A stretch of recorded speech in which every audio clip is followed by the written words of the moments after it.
রাধে রাধে, শুভ দুপুরের প্রীতি শুভেচ্ছা সবাইকে। তো আজ আমি নিয়ে চলে এসেছি একটা নতুন রেসিপি। তো তোমাদের সঙ্গে সেটা শেয়ার করি, চলো। তো দেখো বন্ধুরা, এই হলো ভেন্ডিটাকে আমি ফ্রাই করে নিয়েছি। আর এখানে আছে লঙ্কা, পোস্ত আর বাদাম বাটা, এটা আদা বাটা, আর এখানে কালো জিরে, ঠিক আছে। আর এখানে হলো আমতেল, এটা সবার শেষে কাজে লাগবে। তো সবসময় তো আমরা ঢ্যাঁড়স সর্ষে বানাই, আজকে বানাবো ঢ্যাঁড়স পোস্ত। তো কীভাবে বানাচ্ছি সেটা চলো তোমাদেরকে দেখিয়ে দিচ্ছি, তোমরাও বাড়িতে ট্রাই করতে পারো। তো কড়াইটাকে বসিয়ে দিয়েছি, দিয়ে ওর মধ্যে তেল দিয়ে দিয়েছি। এখন দিয়ে দেবো একটু কালো জিরে, আর দিয়ে দেবো কাঁচা লঙ্কাগুলো। তারপর দিয়ে দেবো আদা বাটা, তারপর দিয়ে দিলাম ঢ্যাঁড়সটা, দিয়ে একটু নেড়ে নিতে হবে। ঢ্যাঁড়সটা আগে থেকেই ভালো ছিল, তারপর একটু ভালো করে নেড়ে নিতে হবে। তোমরা সবাই পরিমাণ মতো লবণটা দিয়ে দেবে,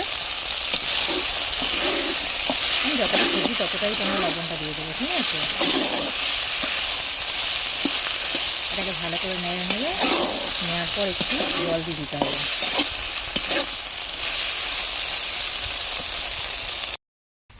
তারপর জল আর পোস্তটা দিয়ে দেবো, পোস্ত আর জল একসঙ্গে দিয়ে দিতে হবে এখানে, আর একটু জল লাগবে।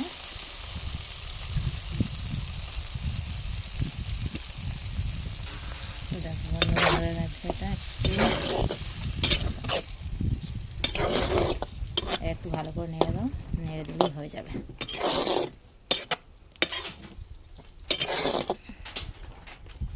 আর এটা একটু ফুটুক।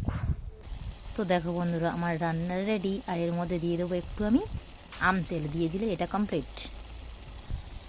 তো দেখো বন্ধুরা, এই যে আম তেল, এটা একটু এর উপরে ছড়িয়ে দেবো, ব্যাস। আর একটু দিয়ে দেবো। তো দেখো এখানে আম তেল দিয়ে দিয়েছি। এবার এটাকে নামিয়ে নেবো, এটা রেডি হয়ে গেছে, একদম কমপ্লিট। তো দেখো আমার এখানে ঢ্যাঁড়স পোস্ত কমপ্লিট। তোমরা যে যে বানাতে চাও ঢ্যাঁড়স পোস্ত বাড়িতে ট্রাই করতে পারো, ঠিক আছে। চলো বাই।